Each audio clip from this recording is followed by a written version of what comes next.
भारत सरकार द्वारा अनुबंधित annual status of education report के अनुसार हिमाचल प्रदेश के विद्यार्थियों का रीडिंग लेवल पूरे देश में सबसे बेहतर पाया गया है। भारत सरकार द्वारा अनुबंधित एनुअल स्टेटस ऑफ एजुकेशन की रिपोर्ट के अनुसार तीसरी कक्षा के 46.6% विद्यार्थी आसानी से दूसरी कक्षाओं की हिंदी की पाठ्य पुस्तक को पढ़ रहे हैं। देश में औसत 23.4% है।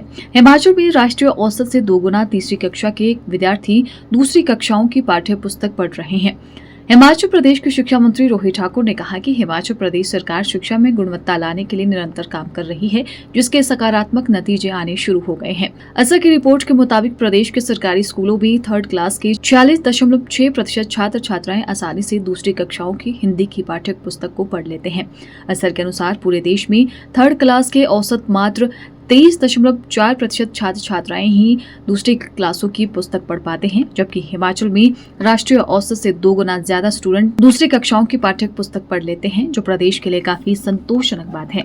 हिमाचल में साल 2022 में तीसरी कक्षा के मात्र 23% छात्र ही दूसरी कक्षाओं की पाठ्य पुस्तक पढ़ पा रहे थे, मगर 2024 में 2 गुना से भी ज्यादा बच्चे ऐसा कर पा रहे हैं। आप जानते कि हालांकि हिमाचल प्रदेश इस बात को लेकर भी हमारे को गर्व है कि हमारे पूरे भारतवर्ष में लगभग, अगर पूरी स्टेट्स की बात करेंगे, 28 प्रांत है, हमारी यूनियन टेरिटरीज अलग है।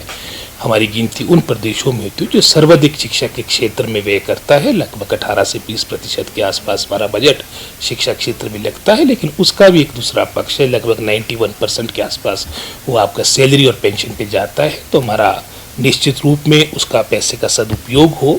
हमारे बहुत से स्कूल जो हमने एक तरह से मर्ज किए थे, डीनोटिफाई किए थे, लगभग 1094 टोटल प्रदेश में है। उसमें से 675 स्कूल ऐसे थे जहाँ पर 0 इनरोलमेंट थी, जहाँ पर एक भी बच्चा नहीं था, टीचर वहाँ पर तैनात थे। हमारी रिसोर्सेज का बेहतर तरीके से उसका सदुपयोग हो, क्योंकि प्रदेश में 2022 के अंत में लगभग कुछ 350 से अधिक ऐसे स्कूल थे जहाँ पर एक भी टीचर नहीं था, विदाउट टीचर स्कूल थे। लगभग कुछ 3600 से अधिक आपके ऐसे मैं समझता हूँ स्कूल थे जो सिंगल टीचर स्कूल थे।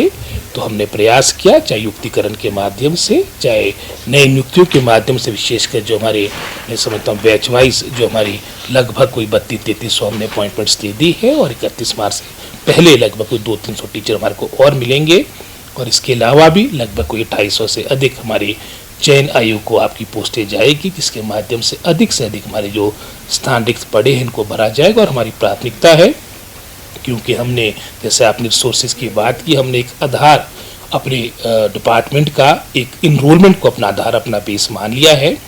पहली प्राथमिकता उन स्कूलों को मिलेगी जहाँ पर हायर इनरोलमेंट है, चाहे वो संसाधनों की बात हो, इंफ्रास्ट्रक्चर को और डेवलप करने की बात हो, धन के बंटन की बात हो, चाहे साथ ही साथ मैं समझता हूँ वहाँ पर रिक्त पड़े पदों को भरने की बात हो, तो प्राथमिकता उनको दी जाएगी। तो इन सभी बातों को लेकर निरंतर प्रयास हो रहे हैं, और अभी आने वाले मैं समझता हूँ आपके फर्स्ट वीक में हम पुनः मिलेंगे, हमारा डिपार्टमेंट मिलेगा, और उसमें हमने सारी बातों को लेकर हमने आने वाले समय में सीएम साहब को भी अवगत करवाना है और अपनी कैबिनेट को भी अवगत करवाना है। सर, कॉलेजेस भी मर्जर होंगे क्या? सारी बातें, जैसे मैंने कहा है कि ये सारी बातें हम कैबिनेट को, माननीय मुख्यमंत्री को अवगत करवाएंगे। जो प्रस्ताव हमारा या हमारे जो सुझाव होंगे, जो वर्तमान की स्थिति है, इन सब बातों को लेकर हम सीएम साहब को और अपनी कैबिनेट को अवगत करवाएंगे। और जहाँ तक तो निर्णय की बात है, आपने क्लास 1 में इंग्लिश को प्रारंभ करना एक बहुत बड़ा निर्णय था। एकेडमिक सेशन के दौरान ट्रांसफर ना हो, एक बहुत बड़ा निर्णय था। इनरोलमेंट के बेस पर आपकी नीतियाँ बने, प्राथमिकता उन स्कूलों को मिले जहाँ पर बच्चे, एक बहुत बड़ा निर्णय था। आपके जो 15,000 पदों की हमने सैंक्शन ली है, ये एक बहुत बड़ा निर्णय था, जिसमें से लगभग कोई 5,000 पदों की हमने मैं समझता हूँ अपॉइंटमेंट्स दे भी दी है। और आने वाले समय में चाहे वो 250 टीचर एलिमेंट्री एजुकेशन के हैं, चाहे 6200 हमारे एनटीटी टीचर्स की बात आती है। आपके वर्षों से आपके डिप्टी डायरेक्टर्स आपकी प्रमोशन नहीं हो पा रही थी।